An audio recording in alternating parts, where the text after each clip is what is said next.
Assalamualaikum, ketemu lagi dengan saya Abdul Luki. Kita sekarang masuk bab klasifikasi makhluk hidup.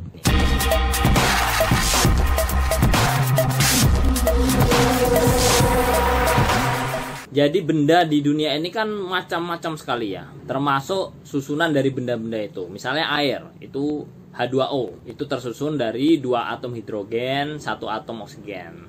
Tenang, nanti kalian pelajari ini. Ini menyenangkan sekali mengetahui tentang zat-zat ini ya. Kemudian udara yang kita hidup, ada gas oksigen gitu ya. Terus ada uang logam, itu zat padat, dari biasanya campurannya itu tembaga dan perunggu. Nah, termasuk juga robot gitu ya. Terus ada lagi anak-anak yang sedang bermain bola. Ini apa sih persamaan, apa perbedaannya? Persamaannya adalah anak kecil yang sedang main bola ini dan robot juga sama-sama bergerak ya kan, sama-sama bergerak. Nah, perbedaannya apa? Robot ini nggak tumbuh gitu, dan dia tidak berkembang jadi lebih besar gitu ya. Tidak bernafas juga.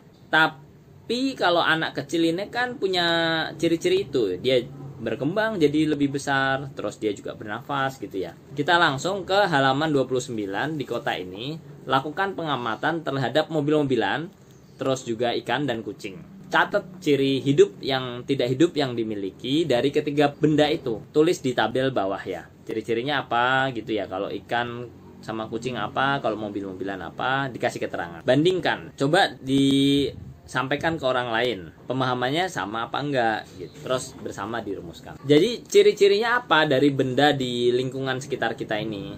Misalnya motor, mobil ya, pensil. Nah, di gambar ini contoh misalnya mobil. Ini terdiri dari beberapa benda lain. Ada kaca, ya, baja, ban gitu. Ini masih sama, diminta melakukan pengamatan terhadap benda-benda yang di lingkungan sekitar kita. Terus diminta bikin kelompok.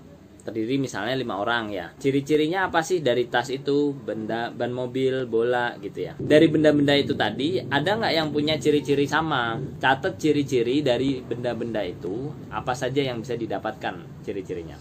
Bandingkan dengan kelompok lain. Nah, tulislah kesimpulannya. Bandingkan dengan hasil dari pengamatan temanmu. Apa hal penting yang harus dirumuskan secara bersama? Diskusikan dengan kelompokmu ya. Kemudian benda-benda di sekitar kita ini dapat dikenal dengan ciri-ciri berikut. Misalnya bentuk bendanya itu beda-beda, ukurannya beda-beda, warna, keadaan permukaannya halus atau kasar gitu misalnya. Terus bahan penyusunnya, kayak tadi misalnya yang sederhana mobil itu ada ban gitu ya. Udara itu ada nitrogen, ada oksigen. Kasih penjelasan gimana cara kamu mengklasifikasi benda-benda di sekitar berdasarkan 5 perbedaan di atas. Benda di alam ini kan sangat berbeda-beda ya, atau bervariasi. Gimana caramu untuk mengamati perbedaan-perbedaan dari benda-benda itu? Jelaskan kenapa jawabnya seperti itu. Kita masuk ke bagaimana mengklasifikasikan makhluk hidup. Jadi makhluk hidup dan benda yang tidak hidup atau benda mati dibedakannya dengan gejala kehidupan. Langsung ke pengamatan ya. Lihat manusia, tumbuhan, hewan. Gejala-gejala kehidupannya apa aja? Ada nggak kesamaan antara gejala kehidupan di manusia, tumbuhan, dan hewan? Terus bandingkan ya dengan teman-temanmu. Nah, kenapa sih perlu dibandingkan dengan teman? Ya, selain kita tahu apa yang mereka pikirkan, kita juga akan melatih bagaimana berkomunikasi yang efektif dengan orang lain. Dia paham nggak sih kita ngomong begini, itu dia paham nggak? Nah, ini ilmu penting ya.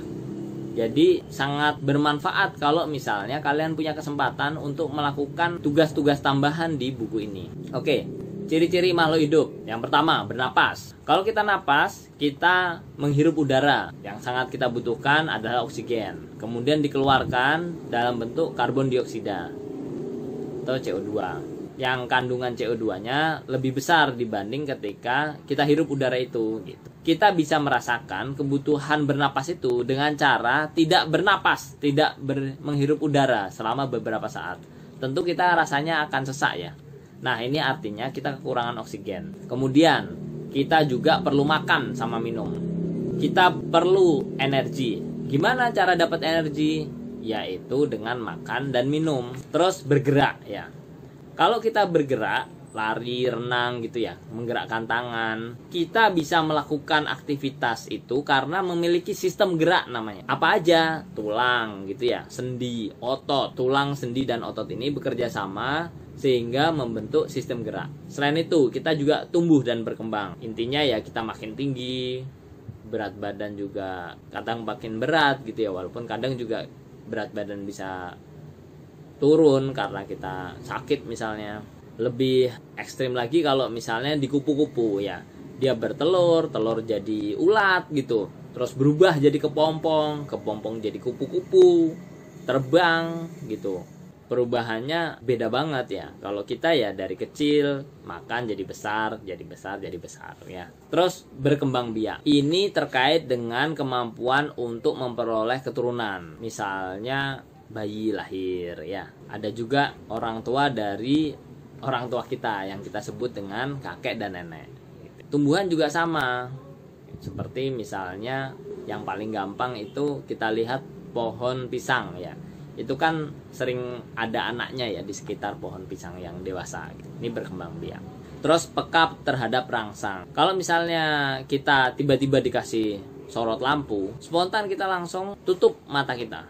Nah, ini disebut dengan iritabilitas, yaitu kemampuan menanggapi atas rangsangan. Kalau tumbuhan ya misalnya rangsangannya adalah matahari. Tumbuhan itu arah tumbuhnya cenderung mengikuti arah matahari. Jadi hewan dan manusia itu kan dilengkapi alat indera ya. Misalnya hidung untuk mencium, mata untuk melihat, telinga untuk mendengar. Ada yang khusus misalnya kalau ikan itu ada gurat, ada garis gitu ya, di sisi ikan di samping kanan dan kiri. Nah, ini untuk mengetahui perubahan tekanan air. Jadi dia bisa tahu seberapa dangkal dia atau seberapa dalam dia berenang. Kalau tumbuhan tadi sudah saya kasih contoh, misalnya cahaya matahari gitu ya. Termasuk juga zat kimia, suhu, gravitasi bumi. Oke, selanjutnya adalah menyesuaikan diri terhadap lingkungan. Ini disebut dengan adaptasi. Tumbuhan yang hidup di kering ini cenderung punya daun yang sempit dan tebal. Sedangkan kalau hidup di lembab, daunnya cenderung lebar dan tipis. Ya, contoh paling gampang di tempat kering ya kaktus lah ya. Itu daunnya sempit tapi tebel gitu. Kalau misalnya kita di pasar-pasar, pedagang itu kan mengelompokkan dagangannya dalam bentuk sayuran misalnya, atau kelompok buah. Makhluk hidup lain juga bisa dikelompokkan gitu. Misalnya di hewan ya, ada juga hewan piaraan gitu ya, hewan liar, hewan ternak gitu. Misalnya itu contoh pengelompokan. Pengelompokan makhluk hidup ini disebut dengan klasifikasi. Nah, biar mudah membantu kalian, coba amati ya. Misalnya mawar, jagung gitu ya. Gimana cara ngelompokinnya? Misalnya juga tumbuhan-tumbuhan digambar, misal ditulis ya. Contoh, bayam gitu. Manfaatnya apa? Sumber vitamin gitu ya. Kelompokannya apa? Sayur-sayuran. Terus ditulis sampai bawah. Jadi gimana? Oke? Mulai nangkep kan ya?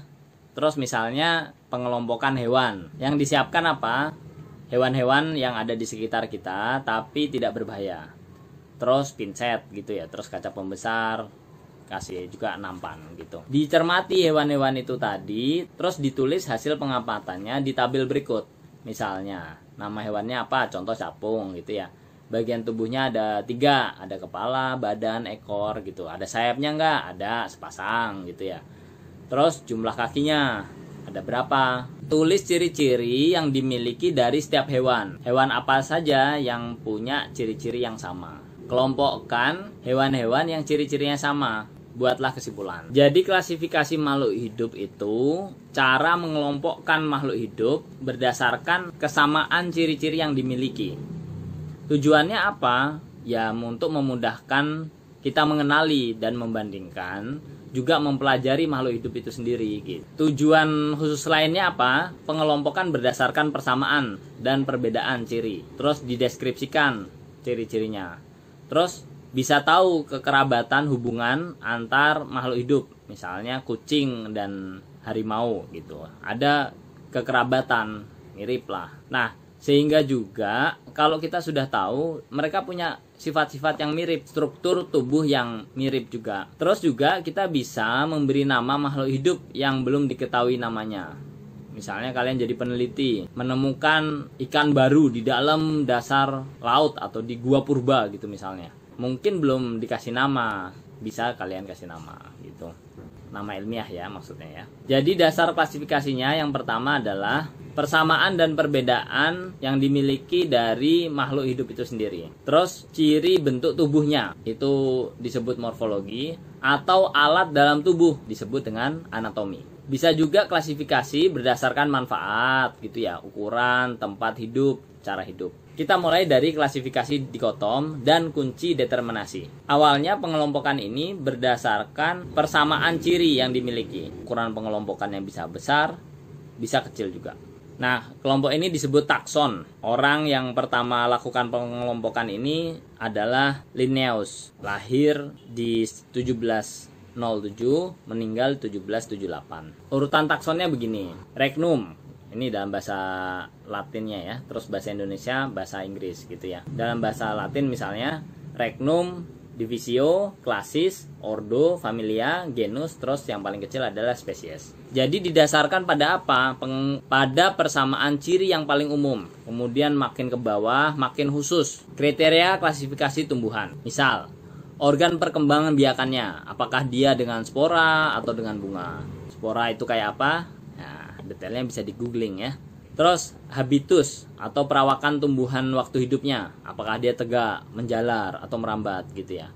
Terus bentuk dan ukuran daun. Juga cara berkembang biaknya, apakah dia generatif atau vegetatif. Kriteria klasifikasi hewan, saluran pencernaan makanan. Jadi kalau hewan tingkat rendah, dia belum punya saluran pencernaan makanan. Hewan tingkat tinggi, dia punya lubang mulut, punya saluran pencernaan khusus, dia punya saluran pencernaan, dan juga anus. Terus dari struktur kerangkanya atau skeleton, apakah dia kerangka di luar tubuh, exoskeleton, atau di dalam tubuh, endoskeleton. Kalau kita apa? Di dalam tubuh ya, karena kerangka kita di dalam tubuh. Terus anggota gerak, apakah dia berkaki 2, 4, atau tidak berkaki. Terus kunci determinasi. Kunci determinasi ini digunakan untuk menentukan filum atau divisi, kelas, ordo, famili, genus, dan spesies. Dasarnya itu identifikasi dari makhluk hidup dengan kunci dikotom. Jadi yang pertama kunci itu harus dikotomi. Yang kedua, kata pertama dalam tiap pernyataan dalam satu kuplet harus identik. Contoh misalnya, tumbuhan berumah 1, tumbuhan berumah 2. Terus pilihan atau bagian dari kuplet harus kontradiktif, sehingga satu bagian bisa diterima dan yang lain ditolak. Terus hindari pemakaian kisaran yang tumpang tindih atau hal-hal yang sifatnya relatif dalam satu kuplet. Misalnya panjang daunnya itu 4-8 cm. Terus daunnya itu besar atau kecil. Gunakan sifat-sifat yang bisa diamati. Pernyataan dari 2 kuplet yang berurutan jangan dimulai dengan kata yang sama. Setiap kuplet diberi nomor, terus buat kalimat pernyataan yang pendek. Ini adalah contoh pengklasifikasian dikotom. Ini simulasi aja. Jadi siapkan kertas origami dengan 2 warna, masing-masing 2 siapkan. Terus gunting kertas itu jadi bangun datar berbentuk segitiga dan segi 4. Di kedua warna masing-masing 2 ukuran besar dan kecil. Jadi 2 warna, terus masing-masing warna dibuat segitiga dan persegi, ada yang besar ada yang kecil. Terus dikelompokkan jadi 2 bagian, bebas ngelompokinya. Boleh berdasarkan bentuknya, kayak tadi ada yang segitiga ngumpul jadi segitiga gitu. Kotak apa persegi ngumpul jadi sama persegi. Warna ya, yang warnanya sama dikumpulin gitu. Atau ukurannya yang kan tadi ada yang kecil, ada yang besar, yang kecil-kecil, yang besar-besar. Jadi ini adalah kelompok berdasarkan persamaan dan perbedaan melihat dari ciri bentuk yang mudah diamati. Nah, ini contoh pengklasifikasian seperti ini gitu ya. Bagan klasifikasi dikotom. Jadi masing-masing dibagi menjadi 2 kelompok. Berdasarkan apa aja? Yang berdasarkan masing-masing tadi itu. Ada yang berdasarkan bentuk, warna, dan juga ukuran. Nah, sejenis ini juga yang dilakukan oleh para ilmuwan. Kenapa kita butuh kunci determinasi? Nah, kita langsung praktek ya. Amati tanaman yang ada di sekitar kita. Amati daunnya gitu ya, batang, akar kalau mungkin. Karena akar adanya di bawah. Jadi kalau mungkin diamati, silahkan diamati. Terus lengkapi diagram di bawah. Diagram itu ya kira-kira seperti itu. Yang tadi itu juga diagram. Ini juga diagram. Diskusikan. Pertama, apakah ada ciri-ciri yang sama? Kedua, jelaskan tumbuhan apa saja yang punya ciri-ciri yang sama. Terus, ada berapa kelompok tumbuhan yang bisa kita dapatkan. Tulis kesimpulannya di buku tugas dan bandingkan dengan hasil kelompok lain. Apakah ada kesulitan? Lanjut, ingat ya, bahwa bentuk diagram itu bukan contoh kunci dikotom. Kunci dikotom itu harus berisi keterangan yang disusun berpasang atau menunjukkan ciri yang berlawanan. Kunci determinasi itu adalah cara atau langkah untuk mengenali organisme dan mengelompokkannya pada takson makhluk hidup. Kunci determinasi adalah uraian tentang keterangan ciri-ciri makhluk hidup yang disusun berurut mulai dari ciri umum sampai ke ciri khusus. Hubungannya apa antara kunci determinasi dan kunci dikotom? Jadi, kunci dikotom ini adalah kunci determinasi yang paling sederhana. Kunci dikotom itu kan isinya keterangan yang disusun secara berpasangan ya, dan menunjukkan ciri yang berlawanan. Contoh, berspora, tidak berspora. Contoh cara membuat kunci determinasi itu ada di gambar ini. Oke? Gimana? Masih bingung ya? Oke, kita lanjut dulu. Ini langkah-langkahnya. Yang pertama, baca dengan teliti kunci dikotom mulai dari awal dari kegiatan di atas. Terus cocokkan ciri-ciri tumbuhan yang diamati dengan ciri-ciri yang terdapat pada kunci dikotom. Kalau ciri-ciri yang terdapat pada kunci dikotom itu sudah sesuai, catat nomornya. Terus lanjutkan bacaan kunci pada nomor berikutnya. Terus tunjukkan di akhir pernyataan. Buat kunci determinasi berdasarkan kunci dikotom dan bandingkan dengan kelompok yang lain. Kalau kesulitan, tanya sama gurunya ya, biar lebih jelas. Bisa juga hubungi jenius terdekat. Oke, jadi klasifikasi dikotom dan kunci determinasi ini dilakukan untuk memudahkan pengelompokan. Gampangnya begitu. Kita lanjut ke makhluk hidup yang ukurannya kecil atau mikroskopis.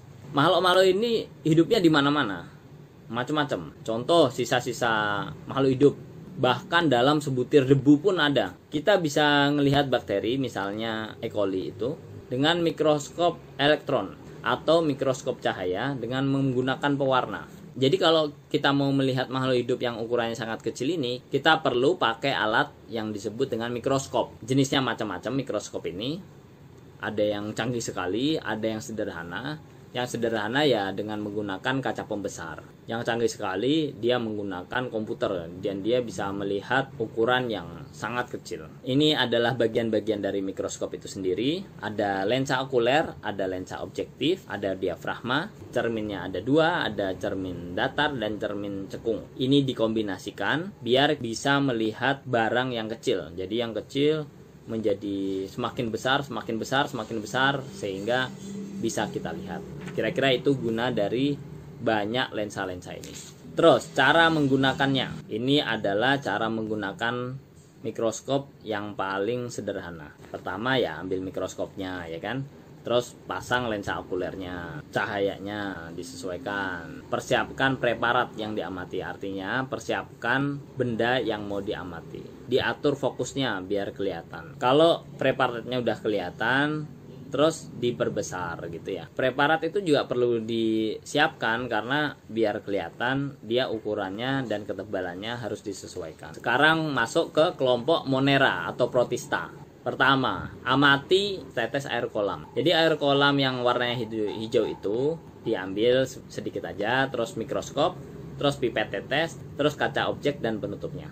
Teteskan air itu di kaca objek, terus tutup, terus diamati. Apa yang bisa dilihat dari situ? Kita akan menemukan makhluk yang ciri-cirinya begini. Jadi selnya itu memiliki membran inti, terus bersel tunggal, mampu berkembang biak. Nah, kelompok ini disebut sebagai kelompok protista. Contohnya ini amuba gitu ya, yang paling sederhana. Selain kelompok protista yang bersifat mikroskopis itu, ada juga protista yang sifatnya makroskopis. Artinya dapat dilihat tanpa menggunakan mikroskop. Contohnya ini ya di gambar itu. Ada protista yang menyerupai hewan. Ini disebut sebagai protozoa. Contohnya protozoa itu Paramecium. Terus Entamuba coli. Ini bisa terdapat di usus besar. Bisa mengakibatkan diare gitu ya. Ada juga yang bisa menyebabkan malaria yang adanya di sel merah. Itu disebut Plasmodium malariae. Selain itu, masih banyak lagi makhluk hidup yang sifatnya mikroskopis, yang hanya bisa dilihat dengan menggunakan mikroskop. Nah, makhluk hidup yang seperti itu punya ciri-ciri selnya tidak memiliki membran inti atau prokariotik, bersel satu, mampu berkembang biak dengan membelah diri. Ini termasuk kelompok yang disebut dengan Monera. Kalau tadi apa? Protista, sekarang Monera. Contohnya adalah bakteri dan alga biru. Ada di sekitar kita juga bakteri Escherichia coli. Kalau tadi Entamuba coli. Kalau Escherichia coli ini bisa berperan membantu produksi vitamin K melalui proses pembusukan sisa makanan. Ada juga bakteri yang berbahaya buat kehidupan kita. Mycobacterium tuberculosis misalnya, menyebabkan penyakit TB. Ada yang begitu kecil sehingga tidak bisa pakai mikroskop biasa, harus pakai mikroskop elektron. Jadi ngapain sih kita itu mengklasifikasikan makhluk hidup? Ya ini penting untuk memudahkan kita mempelajari jenis-jenis makhluk hidup, sehingga kita bisa melihat kesamaannya, sehingga juga kita bisa mempelajari apa yang bisa kita lakukan kalau misalnya ada penyakit gitu. Kita cari yang sama-sama, termasuk juga karakter-karakter dari hewan dan tumbuhan-tumbuhan. Terus kelompok jamur atau fungi. Ya contohnya misalnya kalau roti lama nggak dimakan gitu ya, itu nanti ada yang hitam-hitam, atau nasi gitu ya. Jadi gimana bentuk jamur ini? Nah ini cara mengamatinya ada di kota itu. Itu alat yang digunakan, dasarnya adalah tempe. Terus ambil serabut halus di tempe pakai pincet, lihat di mikroskop. Terus ambil jamur yang makroskopis, jamur yang bisa kelihatan, misalnya jamur merang gitu, jamur kuping ya kan. Banyaklah jamur yang bisa kelihatan. Nah, coba digambar ya. Kalau jamur di tempe bentuknya gimana? Kalau jamur yang makroskopis itu bentuknya gimana? Ada kesamaan nggak? Nah, coba disampaikan itu. Jadi kelompok jamur ini kelompok makhluk hidup yang memperoleh makanan dengan cara menguraikan sisa makhluk hidup lain. Jadi dia ini tidak berklorofil seperti yang ada di daun pohon-pohon itu, berspora, tidak punya akar, batang, dan daun, dan dia hidup ini di tempat lembab biasanya. Sifatnya saprofit atau hidup dan makan dari bahan organik yang sudah mati atau sudah membusuk. Dia juga parasit, yaitu hidup dan menghisap makanan dari organisme lain yang ditempeli. Itu parasit. Tubuhnya terdiri dari benang-benang halus yang disebut hifa. Hifa ini saling sambungan membentuk miselium. Biasanya jamur ini berkembang biak dengan spora yang dihasilkan oleh sporangium. Contohnya apa? Dari jamur ini ya jamur roti gitu ya, ragi tape gitu. Jamur kayu juga, jamur putih. Ada yang bisa makan, ada yang enggak ya. Ada yang sangat beracun. Ada 6 divisi seperti di gambar ini. Terus masuk ke tugas. Tugasnya ngapain? Lihat proses pembuatan tempe. Ini belajar ekonomi juga. Jadi tulis besarnya modal awal, terus proses pemasarannya gimana, keuntungannya gimana gitu ya. Kalau nggak ada yang buat tempe ya cari produksi makanan dengan memanfaatkan mikroba lain. Misalnya terasi, oncom gitu ya. Oke, lanjut. Kelompok tumbuh-tumbuhan. Jadi berdasarkan klasifikasi 5 kingdom, kingdom plantae atau tumbuhan dibagi ke beberapa filum, yaitu lumut, paku-pakuan, terus tumbuhan berbiji. Kalau bakteri itu masuk ke kingdom Monera. Kalau ganggang atau algae itu masuk ke kingdom Protista. Nah, 5 kingdom ini diklasifikasikan berdasar karakteristik yang khusus ya. Misalnya berdasarkan susunan tubuh dari tumbuhan itu atau morfologinya.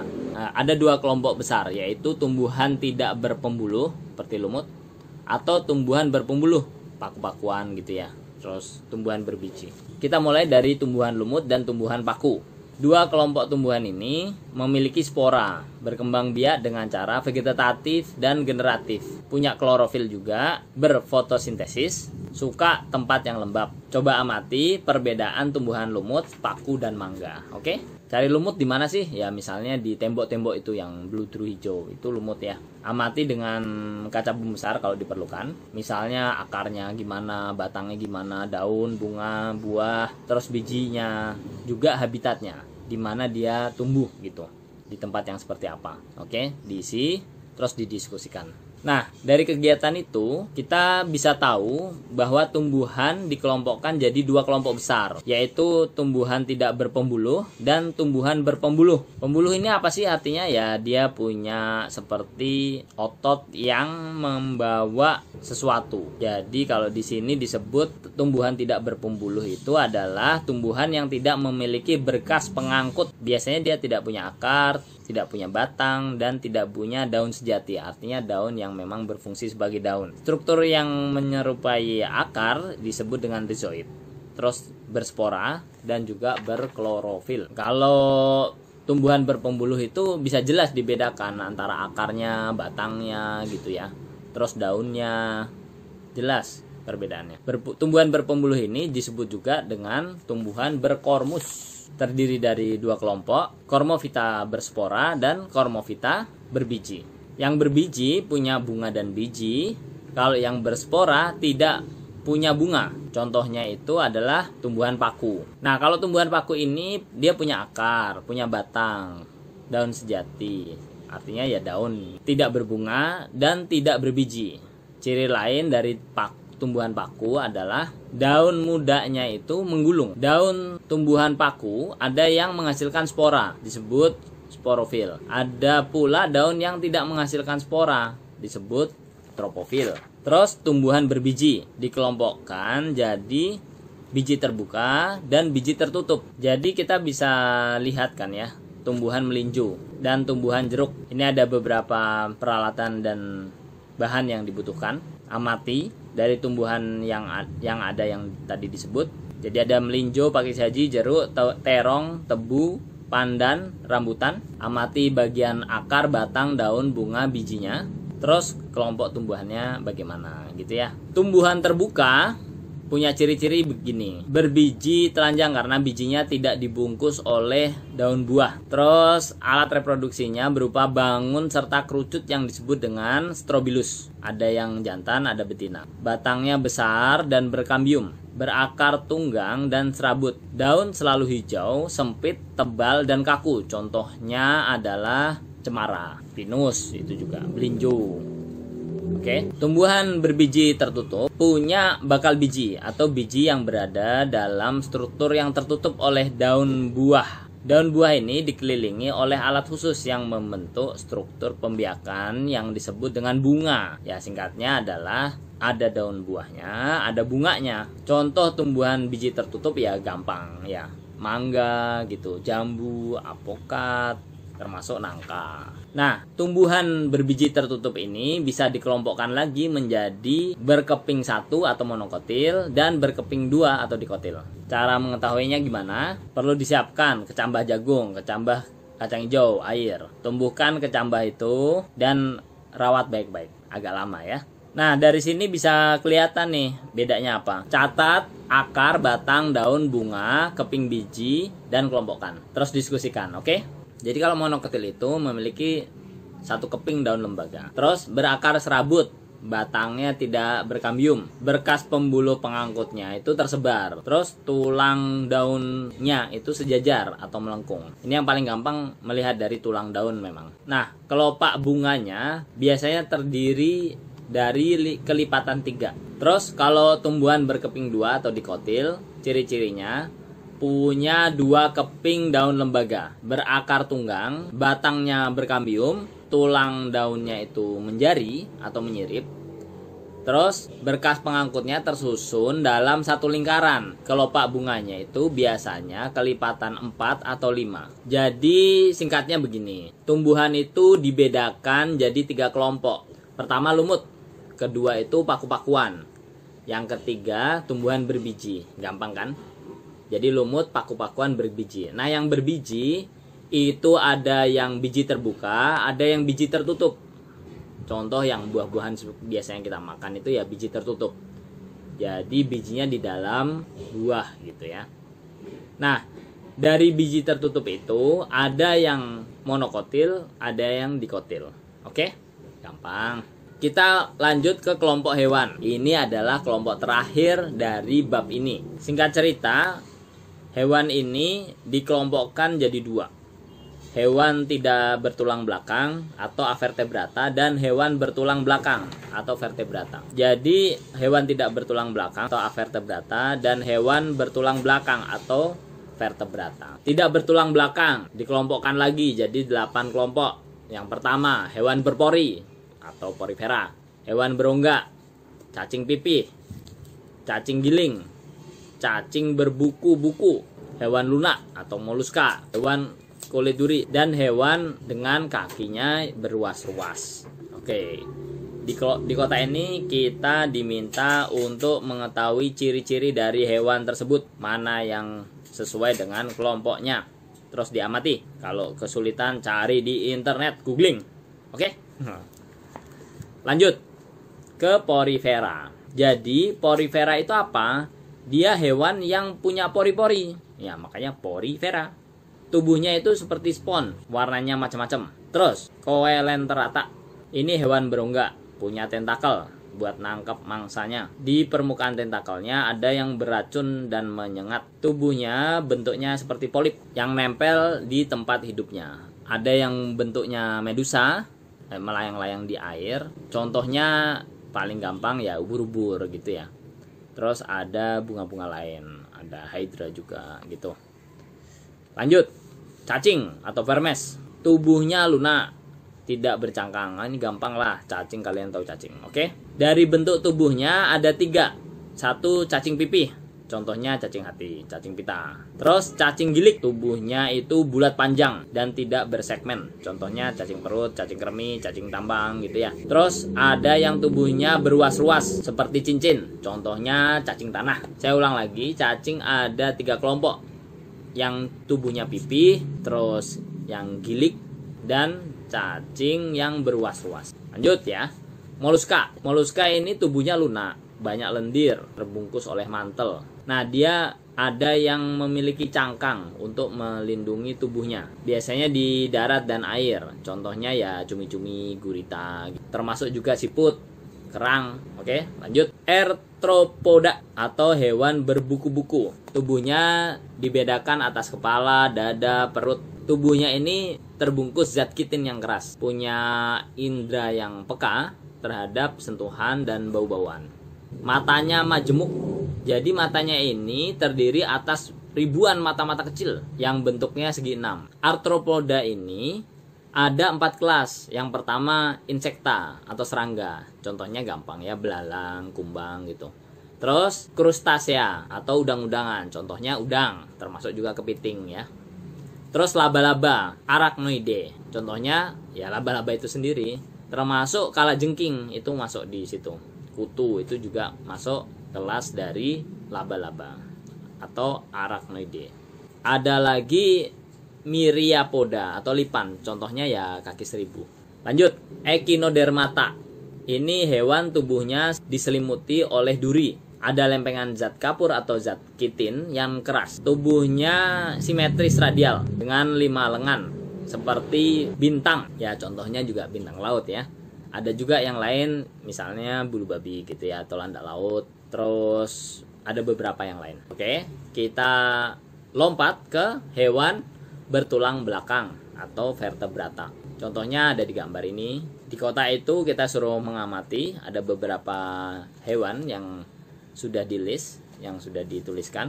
Terus lengkapi diagram ini dengan jenis hewan-hewan tersebut. Apakah ada hewan yang punya ciri-ciri sama? Jelaskan yang punya ciri-ciri sama. Terus ada berapa kelompok hewan vertebrata yang didapati? Buat kunci determinasi dari gambar tersebut melalui diagram dikotom yang ada ini ya. Cari ciri-ciri lain yang ada. Kalau kesulitan, googling. Oke, terus tulis kesimpulannya. Jadi hewan vertebrata ini ada 5 kelompok. Yang pertama itu Pisces, terus amfibia, terus reptilia, aves, dan mamalia. Diulang, ada 5: Pisces, amfibia, reptilia, aves, dan mamalia. Nah, menurut Linnaeus, berdasarkan persamaan dan perbedaan struktur tubuhnya, yang dilakukan adalah sebagai berikut. Pertama, mengamati dan meneliti makhluk hidup. Cari persamaan ciri-ciri struktur tubuhnya, baik luar maupun dalam. Kalau ada yang memiliki struktur yang sama atau mirip, jadikan satu kelompok. Terus berikan istilah tertentu untuk setiap tingkatan klasifikasi berdasar banyak sedikitnya persamaan ciri setiap jenis makhluk hidup yang dikelompokkan. Ini sebetulnya sudah kita pelajari. Jadi yang paling besar adalah kingdom, terus lebih spesifik itu phylum, kemudian klasis, ordo, familia, genus, dan spesies. Carolus Linnaeus ini menggunakan klasifikasi yang disebut dengan binomial nomenklatur. Aturannya begini. Jadi nama spesies ini selalu terdiri dari dua kata. Kata pertama itu nama genus, kata kedua itu menunjukkan spesiesnya. Kata pertama pakai huruf besar, kata kedua pakai huruf kecil. Terus menggunakan bahasa Latin atau ilmiah atau bahasa yang dilatinkan, yaitu dengan dicetak miring atau digaris bawahi. Contoh, jagung gitu ya.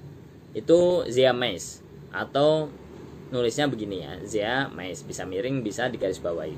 Genusnya itu zea, spesiesnya mays. Ini pembagian klasifikasi ya. Kalau di tumbuhan itu ada kingdom, divisio, classio, ordo, familia, genus, spesies.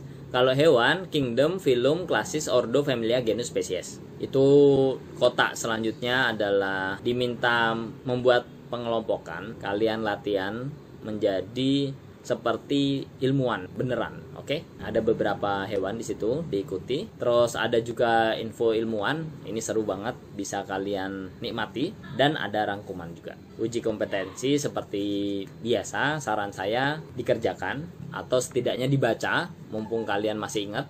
Selamat menikmati.